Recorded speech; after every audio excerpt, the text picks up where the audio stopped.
नमस्ते मित्रों, स्वागत है आपका अपने YouTube चैनल आर्यवर्त रीजनरेटर में।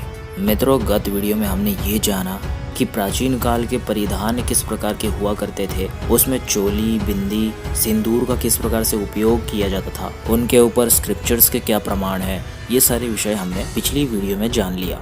आज की पार्ट 2 वीडियो में हम वामपंथियों द्वारा फैलाई गई जो तथाकथित हाइपोथेसिस है, प्राचीन आर्यावर्त में स्त्रियां चोली, उत्तरीय, दुपट्टा या कंचुक इत्यादि से परिचित नहीं थे, इसी के खंडन में हम प्रमाण देंगे। इसी के संग आज की वीडियो में हम ये भी जानेंगे जो सबसे बहुमूल्य और फाइन क्लॉथ बनाने की जो विधि है, जो तकनीक थी, जिसे पूरे विश्व में मलमल के नाम से प्रसिद्धि प्राप्त है, वह वस्त्र बनाने की कला मौलिक रूप से किसकी थी, इसका इतिहास भी आज आप जानेंगे। तो जो भी हमारे चैनल पर नए आए हैं, कृपया करके हमारे वीडियो को लाइक कर दीजिए, शेयर करिए, और चैनल को सब्सक्राइब नहीं किया तो चैनल को सब्सक्राइब कर लीजिए। चलिए वीडियो आरंभ करते हैं।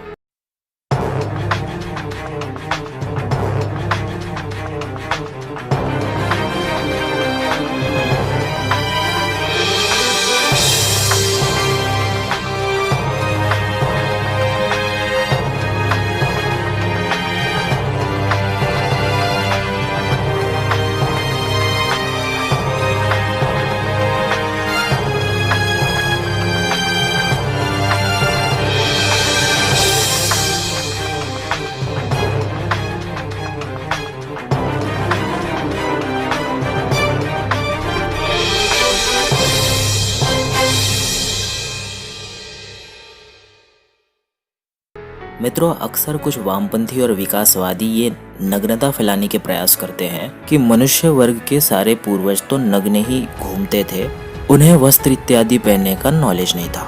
इसके पीछे इनके पास कुछ प्रमाण नहीं है, केवल एक हाइपोथेसिस है, और वो इवोल्यूशन बेस्ड होती है। इनकी इवोल्यूशन स्वयं मिथ्या है। मानवों ने वस्त्र धारण करना आदि सृष्टि से आरंभ कर दिया था। यही वैदिक इतिहास का प्रमाण हमें पढ़ने को मिलता है। अब देखिए, यूनिवर्सिटी ऑफ फ्लोरिडा को शोध से ये पता चला है कि ह्यूमंस ने वस्त्र पहनना 1,70,000 वर्ष पूर्व ही शुरू कर दिया था। ह्यूमंस के वस्त्र पहनने इत्यादि की परंपरा मिल चुकी है। अब इससे विकासवादी आश्चर्य कर सकते हैं। वैदिक लोग तो सनातन समय से वस्त्र परंपरा मानते हैं। क्या इससे पहले लोगों को ठंडी नहीं लगती थी, मच्छर इत्यादि नहीं काटते थे, और त्वचा जनित रोग नहीं होते थे? यदि होते थे तो उन्होंने वस्त्र पहनना आदिकाल से शुरू कर दिया था, यही मानना पड़ेगा। तो ये तो हो गया जो प्रत्यक्ष प्रमाण हमें आर्कियोलॉजी इत्यादि से उपलब्ध हो सके हैं। अब जो इस भ्रम को पाले हुए हैं कि मंदिरों पे जो शिल्प इत्यादि कलाकृतियां बनाई गई है, उसे देखकर ऐसा लगता है कि प्राचीन काल में स्त्रियां जो है अपने ऊपर के वस्त्र इत्यादि नहीं पहना करती थी, इसी वजह से नहीं बनाए। उन लोगों ने स्त्रियों के ऊपर के वस्त्र ड्राइंग नहीं किया। तो देखिए दर्शकों, ये एक मूर्खता है। शिल्प और चित्रों से कला का बोध होता है, आर्ट का बोध होता है, इतिहास का नहीं। इतिहास के लिए शास्त्र प्रमाण होते हैं, ऐतिहासिक शास्त्र प्रमाण होते हैं। कई सारे मंदिरों में शिल्पियों ने इस प्रकार से यक्षिनियों और अप्सराओं को बनाया है जैसे उन्होंने ट्रांसपेरेंट कपड़े पहने हो, और कई सारे कार्विंग्स में वस्त्र न भी हो, ऐसा भी संभव है। परंतु ये शिल्पी की कला है, उसकी स्वयं की विचार है। अभी हम उस काल के ऐतिहासिक ग्रंथों से प्रमाण देंगे कि प्राचीन काल में सभी स्त्रियों का उत्तरीय इत्यादि वस्त्र भी मेंशन्ड है, और ये सारी तथाकथित हाइपोथेसिस थ्योरीज मिथ्या है। अब हम एक एक परिधान पर प्रमाण देंगे, इसे आप सभी नोट कर सकते हैं। महर्षि पाणिनि ने शब्द शास्त्र का 8 अध्यायों में रचना किया। उसी को लोक में अष्टाध्यायी नाम से प्रसिद्धि मिली। इसमें आप प्रथमोध्याय के प्रथम पाद में इसमें आप ये 35वां सूत्र जब पढ़ते हैं, अंतरम बहिर योगोपसंव्यान योह, ये आपको हम महर्षि दयानंद के अष्टाध्यायी हिंदी में जो भाष्य किया है उससे दिखा रहे हैं। इसमें ये आपको 35वें सूत्र में मिलेगा, और अन्य लोगों के व्याकरण में 36वें सूत्र में ये मिल सकता है। ये भेद इसलिए आता है क्योंकि कुछ लोग इसी प्रथमोध्याय प्रथम पाद के जो 17वें सूत्र उयों ऊ है, उसे 2 सूत्र बना देते हैं, जो कि गलत है सिद्धांत से। उसे यदि 2 सूत्र न किया जाए तो ये 35वें सूत्र में ही अंतरम बहिर योगोपसंव्यान योह आपको मिल जाता है। यहाँ महर्षि पाणिनि ने वस्त्रों का उल्लेख किया है। यहाँ आप भावार्थ में देख सकते हैं। उपसंव्यान का उदाहरण यह है कि अंतरे शाटकाः अंतराः शाटकाः, अर्थात अत्यंत शरीर से लगे हुए दुपट्टे, ऐसे वस्त्रों का यहाँ पर प्रमाण मिल गया है जो अत्यंत शरीर को ढकने के काम आते हैं, यानी दुपट्टा इत्यादि। महर्षि पाणिनि स्वयं महाभारत कालीन थे, इसलिए यहाँ पर दुपट्टा की सिद्धि महाभारत काल में सिद्ध हो गई। अब देखिए महाभाष्यकार मुनि पतंजलि इस सूत्र के भाष्य में पशपसानिक में क्या लिखते हैं। यत्रहि तन्न जायते किमंतरीयम किमुत्तरीयमेति।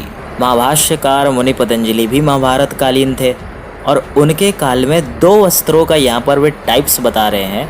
एक तो नाभि से ऊपर पहने जाने वाले उत्तरीय वस्त्र और एक नाभि से नीचे पहनने जाने वाले अंतरीय वस्त्र। तो यहाँ तक तो सिद्ध हो गया कि 5000 5500 साल से पहले आर्यवर्त में स्त्री पुरुषों के वस्त्र किस प्रकार के हुआ करते थे। उनके ऊपर के तन पर ढकने वाले वस्त्रों का नाम उत्तरीय से पहचाना जाता था। इसका आपने यहाँ पर प्रमाण पढ़ लिया। अब सनातन धर्म में वेद से ऊपर कोई आर्ष ग्रंथ मान्य है नहीं, तो वेद क्या सिखाता है उसे अब पढ़ते हैं, क्योंकि जो वेद में है वही चीज आर्यों की मान्यता मानने योग्य है। ये विदेशी आपको क्या पढ़ा रहे हैं वो मानना जरूरी नहीं है। वेद ने स्त्री पुरुषों के लिए क्या विधान किया है ये सबसे ज्यादा महत्वपूर्ण है। तो वेद से विपरीत जितने भी मतांतर होंगे उनका तो स्वतः ही खंडित हो जाएगा इस प्रमाण से। ऋग्वेद के 8वें मंडल के 33वें सूक्त के 19वें मंत्र को देखिए। यहाँ परमेश्वर स्त्रियों के लिए क्या उपदेश कर रहे हैं। हे स्त्री अधः पश्यस्व, नीचे की ओर देख, मों परी, ऊपर की ओर देखते हुए न चल, संतराम पादकौ हर, तू घर में शासन करने वाली अवश्य है पर तू पाँवों को मिलाकर रखने वाली हो। असभ्यता से पाँव के फैला के न फिर, यानी ठीक ढंग से चल। माँ ते कशपलकौ दृशन, हे पुत्री रूपी स्त्री तेरे कशपलकौ दिखने नहीं चाहिए। अब कशपलक का एक अर्थ पुडेंडम है। पुडेंडम का अर्थ है the human external genitals organs collectively specially of a female. ऐसे जितने भी जेनाइटल ऑर्गन्स हैं उन सब को ढक कर चल। उसी में स्तन भी आ गया। स्वयं वेद कह रहा है कि स्त्रियों को अपने स्तन ढक कर चलने चाहिए। वही सनातन धर्म में सभ्यता और सुशीलता कहलाती है और इसका पालन न करना लज्जाहीनता कहलाती है। वेद के अनुसार समस्त नारियों का अंग प्रदर्शन करना वर्जित है। ऐसा क्यों, तो आगे वो कह रहे हैं स्त्री ही ब्रह्मा बभूवित, क्योंकि स्त्री ही ब्रह्मा होती है। भगवान ने सभी विद्याओं को प्रदान करने के लिए स्त्री को जन्म दिया है, उसे ब्रह्मा का पदवी दिया है। जिस प्रकार अन्य लोग गलतियां करे तो उन्हें कम दोष लगता है, परंतु ब्रह्मा यदि गलती करे तो उसे दोष ज्यादा लगता है। उसी प्रकार वेद ने स्त्री को ब्रह्मा कहा है, उसे सर्वोच्च स्थान पर बिठाया है। वैदिक धर्म में उसे सर्वाधिक पूज्य बनाया है। वो यदि ऐसे ऊट पटांग वस्त्रों को धारण करे, समाज में नग्नता फैलाकर उसे भ्रष्ट करने का प्रयास करे, दूसरों की परवाह न किए स्वच्छंद घूमे, तो उसकी देखा देखी समाज भी पथभ्रष्टता को प्राप्त होता है। क्या जिस प्रकार से आजकल की अभिनेत्रियां मनमाने वस्त्रों को धारण कर अश्लीलता फैला रही हैं और अन्य वैदिक धर्मानुयायी नारियों को भ्रष्ट करने का प्रयास कर रही हैं, ऐसी स्त्रियों के लिए वैदिक धर्म में दंड का ही विधान था। जो समाज को बिगाड़ने का प्रयास कर रहा है उन्हें दंड ही मिलना चाहिए। इसलिए वेद में ईश्वर ने स्त्रियों के लिए ये मंत्र के माध्यम से ये उपदेश कर दिया है कि स्त्रियां क्या करे क्या न करे। यहाँ स्त्रियों के सभी गुप्तांगों को ढककर सुनिर्मित वस्त्रों से परिधान इत्यादि धारण करने का वर्णन है। नारियों से ही पूरा कुल निर्माण होता है, वंश निर्माण होता है। नारी ही बिगड़ जाएगी तो पूरा वंश बिगड़ जाएगा। नारी ही आगे चलकर माता बनती है और माता निर्माता भवती, वही संतानों का निर्माण करती है, संतान उसकी ही देखा देखी करते हैं। इसलिए नारी तू अपने मर्यादा को मत तोड़, असभ्य मत बन। और इसी प्रकार से पुरुषों को भी असभ्य बनने और मर्यादाहीन होने का कोई वेदाज्ञा नहीं है। उन्हें भी उत्तरीय और अंतरीय दोनों वस्त्र पहनकर घूमने का वर्णन है। जो पुरुष ऊपर के वस्त्र न पहनकर नग्न घूमते हैं वे भी वेद विरुद्ध कार्य करते हैं। अब देखिए अथर्ववेद के 8:2-16 इस मंत्र में क्या लिखा है। हे मनुष्य, जिस वस्त्रों को ओढ़ना और जिस निवीम यानी पेटी और जिस पेटी को यानी अधो वस्त्र, ऊपर का वस्त्र और नीचे का वस्त्र अपने लिए तू बनाता है, उसे तेरे शरीर के लिए सुख देने वाला हम बनाते हैं। वह तेरे लिए छूने में अनखुरखुरा होवे यानी मुलायम होवे। मनुष्य कवच, अंगरक्षा आदि वस्त्र शरीर के लिए सुखदायक बनावे। तो आप समझ सकते हैं कि जिन जिन मंदिरों में तन को नहीं ढका गया है, ओपन रखा गया है, वे वाम मार्ग से ग्रस्त लोग वेदों को मानने वाले हैं या वेद विरोधी हैं। इसका आप स्वयं निश्चय करिए। वेद ने आपको ये शिक्षा दे दिया है, अपने गुप्तांगों को ढककर चलो। अब इसी शिक्षा के आधार पर बाद में वस्त्र बने। आर्य लोगों ने वस्त्रों का निर्माण किया। जो ह्यूमिड क्लाइमेट के थे उन्होंने अपने ढंग से वस्त्रों का निर्माण किया, और जो स्नोई क्लाइमेट में रहते थे वे लोगों ने अपने अपने देश काल परिस्थिति के अनुकूल परिधानों का निर्माण किया। देश काल परिस्थिति के अनुकूल वस्त्रों का निर्माण वेद आधारित शिक्षा से निकला। और जो ये कुरान इत्यादि है जिसके अंदर मजहबी हिजाब पहनकर स्त्रियों को संपूर्ण ढकने का परंपरा है, ऐसी मूर्खता वेदों में नहीं है। ये आजकल जो हिजाब कंट्रोवर्सी चल रहा है वो विवेक बुद्धि से भी विरुद्ध है। इतनी हाई टेम्परेचर गर्मी में काले रंग में पूरा तन ढका हुआ हिजाब, ये तो स्वास्थ्य विरुद्ध है। गर्म प्रदेशों में जितने कम वस्त्रों से अपने गुप्तांग इत्यादि का ढकना हो सके उतने वस्त्र पहनना तो बुद्धिगम्य है, इसमें बुद्धिमानी दिखती है।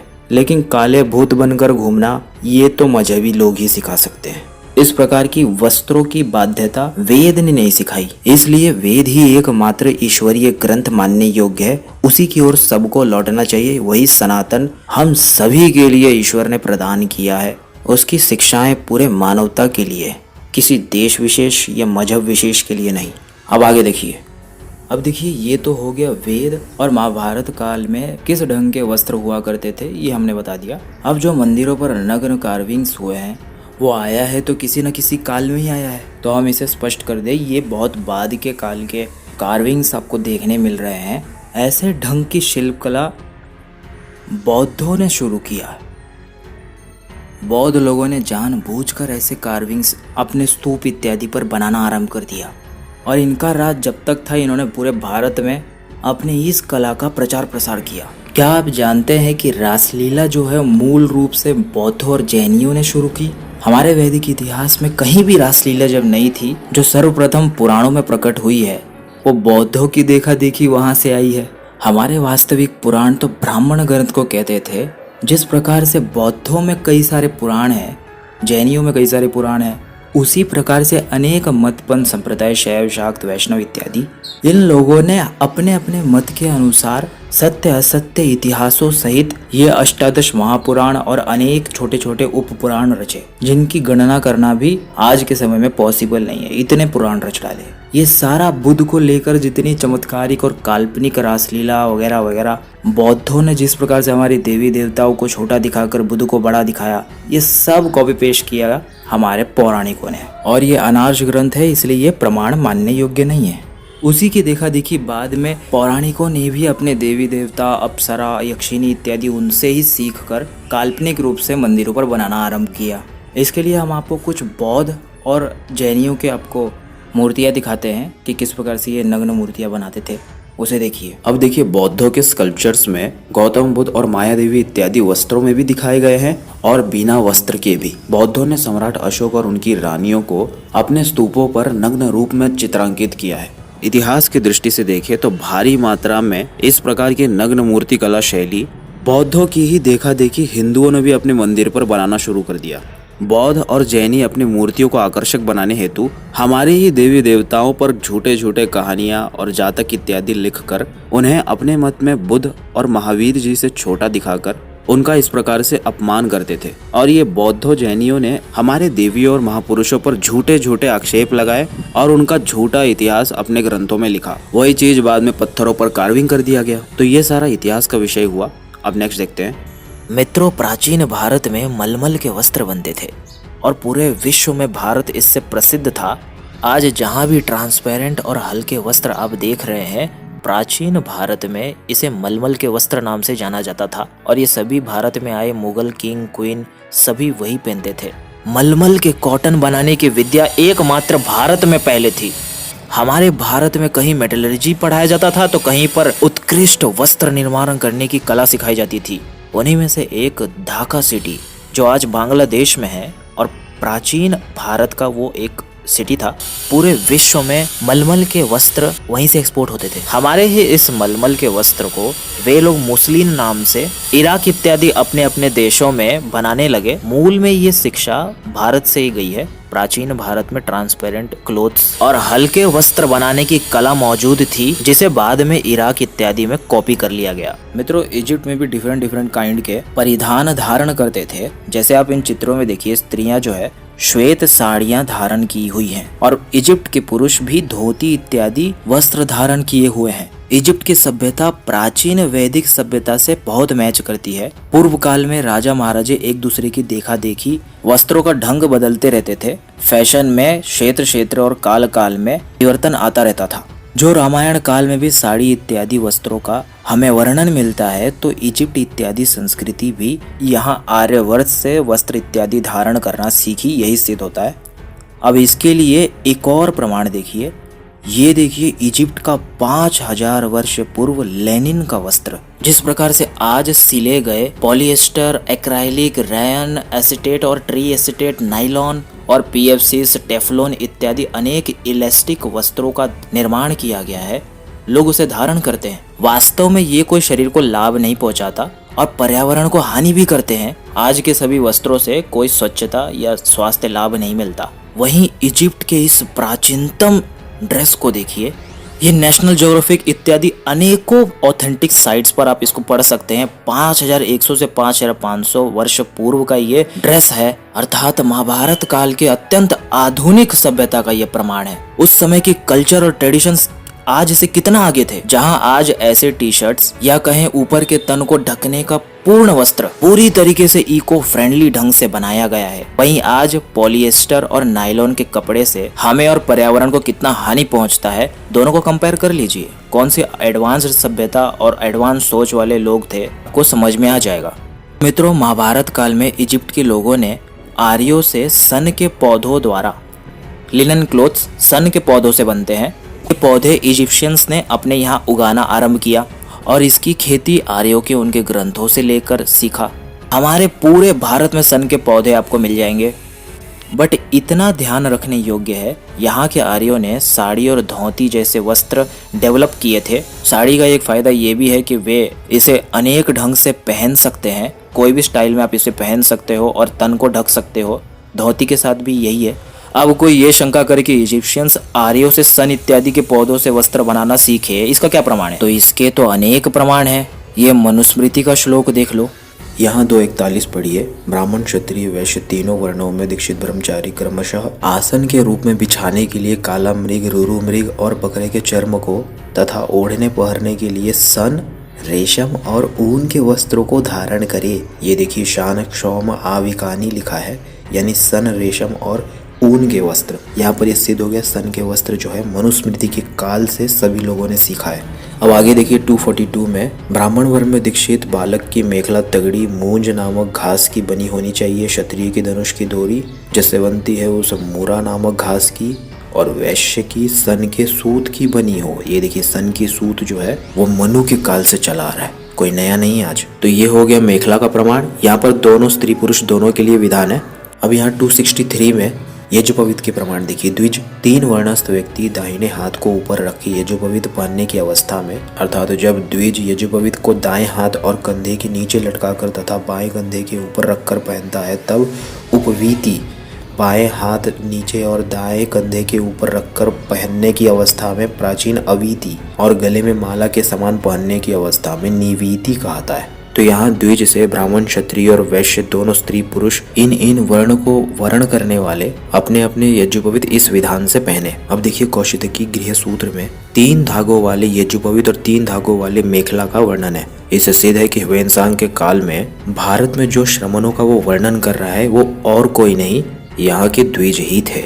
ये कौशिकी गृह सूत्र से सिद्ध हो गया।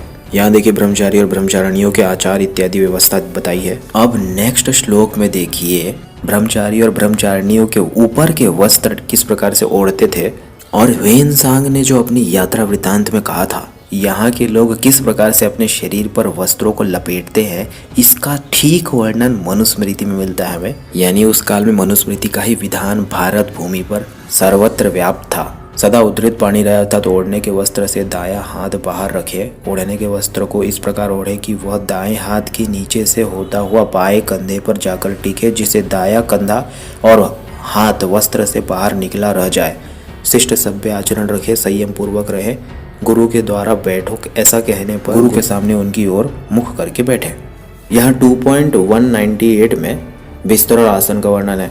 इसके आगे 2.204 में गाड़ी, घोड़ा गाड़ी, ऊँट गाड़ी पर और महलों अथवा घरों में बिछाए जाने वाले बिछौनों पर और चटाइयों पर तथा पत्थर, तख्त, नौका आदि पर गुरु के साथ बैठ जाए। यहाँ देखिए शिला फलक, नौका, चटाई, बिछौनी इत्यादि सब के वर्णन मनुस्मृति के काल से। अब देखिए 2.240 में उत्तम गुणवती स्त्री के लिए उत्तम विद्या, नाना प्रकार के रत्न, उत्तम विद्या, धर्माचरण, तन मन स्थान आदि की पवित्रता यानी शौचम और शुभाषितम यानी श्रेष्ठ भाषण और नाना प्रकार की शिल्प विद्या अर्थात विज्ञान और कारीगरी सब देशों तथा सब मनुष्यों से ग्रहण कर ले। ये देखिए ब्रह्मचारिणी स्त्रियों को किस प्रकार से शिक्षा देना है, ये यहाँ पर वर्णन है। सभी विद्याओं में पारंगत बनना है। अब यहाँ देखिए 2.245 में शिक्षा धर्म विधि का ज्ञाता शिष्य स्नातक बनने अर्थात समावर्तन कराने की इच्छा होने पर गुरु से आज्ञा प्राप्त करके शक्ति के अनुसार गुरु के लिए दक्षिणा प्रदान करे, किंतु समावर्तन से पहले गुरु को शुल्क, दक्षिणा या भेंट रूप में शिष्य को कुछ नहीं देना चाहिए। जैसा वेनसांग की यात्रा वृतांत में गुरुकुलों से निकलने वाले शिष्य अपने गुरुओं को गुरु दक्षिणा देते हैं, वही वर्णन यानी यही ग्रंथ का पालन उस काल में हो रहा था। अब यहाँ नेक्स्ट श्लोक में शिष्य यथाशक्ति भूमि, सेना आदि मूल्यवान पदार्थ, गाय आदि दुधारू पशु, घोड़ा आदि सवारी योग्य पशु, छाता, जूता, आसन आदि उपयोगी वस्तुएं, अन्न, वस्त्र अथवा केवल खाद्य पदार्थ, शाक, फल आदि गुरु के लिए प्रीतिपूर्वक दक्षिणा में दे। आगे ब्रह्मचर्य आश्रम से प्राप्त जो लाभ प्राप्त होते हैं, जो फल प्राप्त होते हैं, उसका वर्णन किया अगले श्लोक में। प्राचीन काल में ब्रह्मचर्य कितना कठोर हुआ करता था, इसके लिए आप पाशुपत, शैव इत्यादि संप्रदायों ने जो शिव गीता नाम से कुछ अध्याय लिखे हैं पद्म पुराण में, उसे स्क्रीन पर पढ़ें। इन सभी बातों को यदि आप पढ़ेंगे तो आपको स्वयं ज्ञात हो जाएगा कि जो जो नग्नता और अश्लीलता मंदिरों पे बने हैं उसका विरोध शैव इत्यादि भी करते आए हैं। वो शाक्तों और वाम मार्गियों के बनाए हुए हैं। अब ये देखिए विनय पिटक में बौद्धों के कांड। ये चुल्लवग में राहुल संकृत्यायन का हिंदी अनुवाद है, पेज नंबर 526। यहाँ पे चौथा पढ़िए, भिक्षुणियों का भिक्षुओं को नग्न शरीर दिखलाना निषिद्ध। उस समय षड्वर्गीय भिक्षुणियाँ शरीर, स्तन, स्त्री इंद्रिय खोलकर भिक्षुओं को दिखलाती थी, भिक्षुओं से दिल लगी करती थी, भिक्षुओं के पास स्त्री को भेजती थी जिससे कि वह उन पर आसक्त हो। तब भगवान कहते हैं भिक्षुओं भिक्षुणियों को शरीर, स्तन, उरु, स्त्री इंद्रिय खोलकर भिक्षु को नहीं दिखाना चाहिए, भिक्षुओं से दिल लगी नहीं करना चाहिए, भिक्षुओं के पास स्त्री को नहीं भेजना चाहिए। फिर दुक्कट रोग वाला, यहाँ देखिए बौद्धों के विहार में क्या क्या चलता है। भिक्षुणियाँ अपने शरीर, स्तन, उरु, स्त्री इंद्रिय खोलकर भिक्षुओं को दिखलाती थी।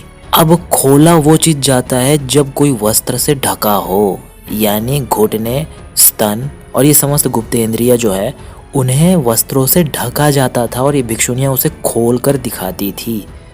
इससे भी ये सिद्ध हो गया प्राचीन काल में लोग नाभि के ऊपर के वस्त्र पहनते थे और यही सनातन संस्कृति रही है। ब्रह्मचारिणी स्त्रियां अपने स्तन पर उत्तरीय के रूप में कुछ इस प्रकार के वस्त्र लपेटती होंगी। पहनने का स्टाइल डिफरेंट हो सकता है, परंतु इस प्रकार से अनस्टिच्ड इस प्रकार से भी उत्तरीय धारण किया जा सकता है और स्टिच्ड कपड़े पहनने के भी मनु में कहीं पर भी निषेध देखने को नहीं मिलता। बस वर्णानुसार वस्त्र बता दिए गए हैं, उनका पालन करना नियम था और गृहस्थ इत्यादियों में रेडीमेड और इलास्टिक चोलियों का धारण अनुमानित है। चूड़ीदार वस्त्रों का चलन भी मुगलों से नहीं, गुप्ता पीरियड में बहुत पहले ही आ चुका था। फैशन जो है वो प्राचीन काल से है, अलग अलग क्षेत्र के लोग अलग अलग फैशन किया करते थे, इसे नकारा नहीं जा सकता। जैसे इजिप्ट में कुछ लोग टी शर्ट इत्यादि पहनते थे, हो सकता है यहाँ के भी लोग कुछ टी शर्ट इत्यादि पहनते हो, यहाँ पर चूड़ीदार सलवार इत्यादि भी पहनते थे। राजा हर्षवर्धन के काल से जिसे आज ब्लाउज इत्यादि कहते हैं उसका स्पष्ट वर्णन हमें देखने मिलता है, यानी उससे पूर्व तो वे थे परंतु इन ग्रंथों में स्पष्ट उल्लेख मिलता है। इससे यह सिद्ध है कि प्राचीन काल में कन्याएं और स्त्रियां इन सभी वस्त्रों से अपरिचित नहीं थी और वामपंथी यहाँ पर एक्सपोज हो जाते हैं। अब देखिए इस जर्नल में स्पष्ट रूप से प्रमाण मिलता है। आयुर्वेद के अंतर्गत स्तनपान विधि में सुश्रुत चरक इत्यादि ने यह विधान किया है कि जो माता या दाई शिशु को दूध पिलाती हो वे अपने स्तनों पर स्वच्छ वस्त्र पहने, अन्यथा अनेक एलर्जीज और इन्फेक्शंस नवजात शिशु के अंदर भी आ सकते हैं। ये पढ़ लो।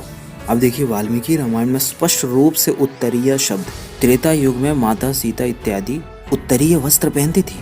अब देखिए महाभारत के सभा पर्व में जब दुशासन द्रौपदी जी को खींच कर द्यूत सभा में ले आता है, उसका यहाँ अध्याय 67 इसके इस श्लोक को पढ़िए। यहाँ वैशंपायन तो यहाँ सिद्ध है कि उस समय उन्होंने ऊपर के वस्त्र नहीं पहने थे और एक वस्त्र में थी। इसे भी सिद्ध है कि महाभारत के काल में ऊपर के उत्तरीय इत्यादि पहना करते थे। अब यहाँ अर्थापत्ति प्रमाण लगाया जाए तो देखो स्त्रियों के उत्तरीय वस्त्र उतरवाने का क्या परिणाम हुआ। पूरे विश्व के क्षत्रिय भस्म हो गए। और ये वामपंथी विचारधारा वाले लोग कह रहे हैं पहले के काल में स्त्रियां नाभि के ऊपर वस्त्र नहीं पहनती थी, इसी प्रकार घूमती थी। ये अत्यंत मूर्खतापूर्ण आक्षेप है मित्रों। अभी लास्ट जाते जाते हम आपको मंदिरों के विषय में जो भ्रम है कि इन्हें देखकर ऐसा नहीं लगता कि प्राचीन काल में महिलाएं अपने ऊपर के वस्त्र पहना करती होंगी, तो हम कुछ ऐसे कार्विंग्स भी दिखाते हैं जिससे ये निर्विवाद रूप से सिद्ध हो जाएगा और ये स्थापित हो जाएगा कि चित्रकारों ने जानबूझ के अपने कलाओं में उत्तरीय वस्त्र इत्यादि का प्रयोग नहीं किया है। और इससे कोई ये सिद्ध नहीं होता कि उत्तरीय वस्त्र का पहले आविष्कार ही नहीं हुआ था और भारत में ऐसे ही लोग घूमते थे। कई सारे मंदिरों में मलमल के वस्त्र जैसे ट्रांसपेरेंट वस्त्र जो उत्तरीय होता था वो दिखाया गया है, परंतु उसके उभार को देखकर कुछ लोगों को लगता है कि ये सर्वथा नेकड़े ही बनाया गया है। कई स्कल्पचर्स में ऊपर से वस्त्र पहनाने थे, उसे न पहनाने की वजह से ये लोगों को ये भ्रांति हो रही है। कहानी जो भी हो, हम आपको प्रमाण प्रस्तुत कर रहे हैं।